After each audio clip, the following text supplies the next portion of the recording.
নমস্কার বন্ধুরা, ঐশীস কিচেনে সবাইকে জানাই স্বাগত। আজ আমি দেখাবো খিচুড়ি রেসিপি। এই সরস্বতী পুজোয় আমরা অনেকেই বাড়িতে খিচুড়ি রান্না করি। বাড়িতে থাকা চাল দিয়ে দারুণ স্বাদের খিচুড়ি এইভাবে আপনারা বাড়িতে বানিয়ে খেতে পারবেন। দেখুন, এখানে আমি 300 গ্রাম মুগ ডাল নিয়েছি। ডালটাকে ভালো করে ভেজে নেব। আর এখানে নিয়েছি 300 গ্রাম চাল। যতটা ডাল নেব ততটাই চাল নিতে হবে। ডালটাকে ভেজে চাল আর ডাল আমি ভালো করে ধুয়ে নেব। এখানে আমি জল বসিয়ে দিয়েছি গরম হতে। আর চাল ডালটাকে ভালো করে ধুয়ে এবার এই জলের মধ্যে দিয়ে দিচ্ছি।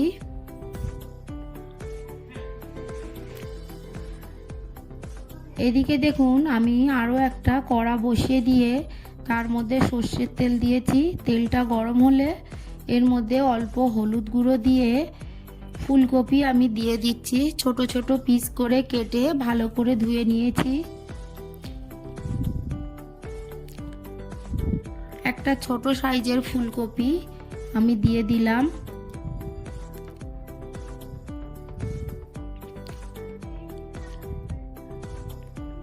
এর মধ্যে আমি অল্প লবণ দিলাম। দিয়ে ভালো করে নেড়ে চেড়ে ফুলকপিটাকে কিছুটা ভেজে নেব।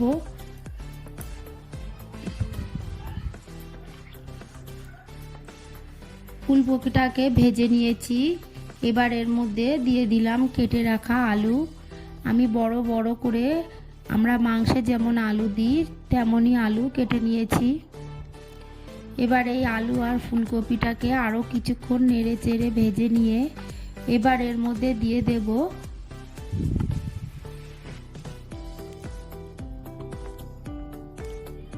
কেটে রাখা কুমড়ো। আমি কুমড়োগুলোকেও একটু বড় বড় করে কেটে নিয়েছি। এবার এর মধ্যে দিয়ে দেব মটরশুঁটি।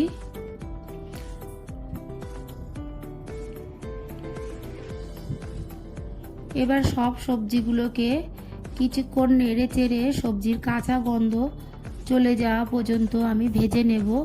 খুব কড়া করে ভাজবো না। সবজিগুলোকে আমি ভেজে নিয়েছি। এবার সবজিগুলোকে নামিয়ে এই চাল ডাল দেয়া কড়ার মধ্যে দিয়ে দেব।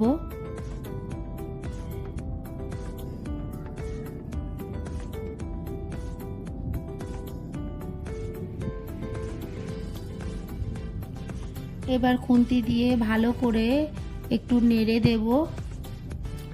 এর মধ্যে আমি দিয়ে দেব লবণ। আমি 1.5 টিস্পুন লবণ এর মধ্যে দিয়ে দিলাম। একবারে বেশি লবণ দেব না। লবণটাকে দিয়ে আবারও একটু নেড়ে দেব।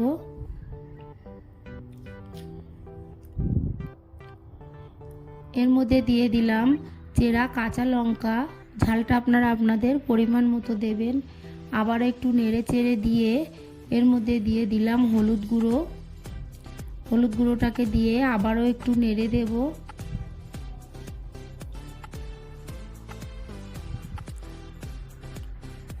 এর মধ্যে আমি আরও একটু হলুদ গুঁড়ো দিয়ে দিলাম।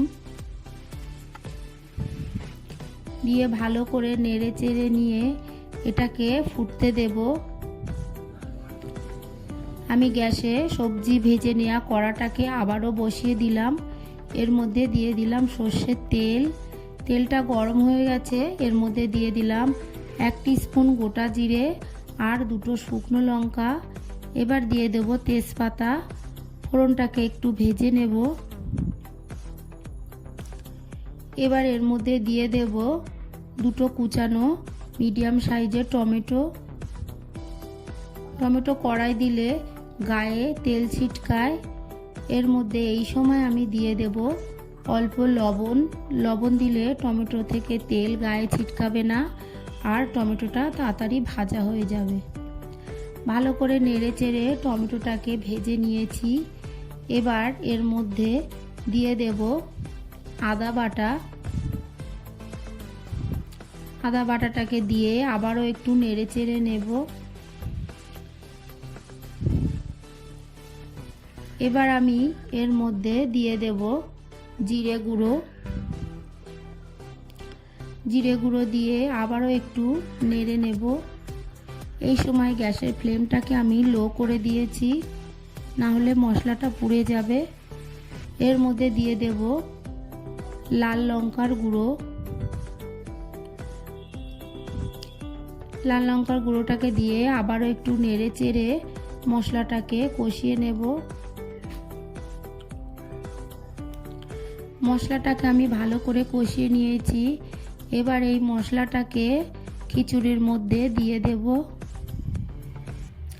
আমি বাড়িতে থাকা চাল দিয়ে খিচুড়ি বানাচ্ছি, আপনারা চাইলে গোবিন্দভোগ চাল দিয়ে একইভাবে রেসিপিটা বানাবেন, খেতে অসাধারণ হবে। ভালো করে নেড়ে চেড়ে মিশিয়ে নিয়ে এবার এর মধ্যে আমি আরও একটু লবণ দিলাম। লবণটা আপনারা চেখে দেবেন, আমি চেখে দেখেছি একটু কম হয়েছে, তাই আবারও একটু লবণ দিয়ে ভালো করে নেড়ে চেড়ে ফুটিয়ে নেব। ভালো করে নেড়ে চেড়ে আমি ফুটিয়ে নিয়েছি। এবার এর মধ্যে দিয়ে দিলাম 1 টিস্পুন চিনি। চিনিটা অপশনাল, আপনারা চাইলে স্কিপ করে দেবেন, তবে সামান্য চিনি দিলে খেতে ভালো লাগে। এবার এর মধ্যে দিয়ে দেব, এখানে আছে গোটা জিরে, গোটা ধনে, আর আছে গোটা শুকনো লঙ্কা। শুকনো খোলায় ভেজে আমি গুঁড়ো করে দিয়েছি, এটা খিচুড়িতে দিলে খেতে ভালো লাগবে। এর মধ্যে আমি দিয়ে দেব সানরাইজের শাহি গরম মশলা। গরম মশলাটাকে দিয়ে আবারও একটু নেড়ে চেড়ে নেব। এবার এর মধ্যে আমি দিয়ে দিলাম ঘি। ঘিটাকে দিয়ে আবার একটু নেড়ে চেড়ে আমি নামিয়ে নেব। খিচুড়িটা পাতলা করেছি, এটা পরে জমে যাবে। দেখুন কেমন হয়েছে।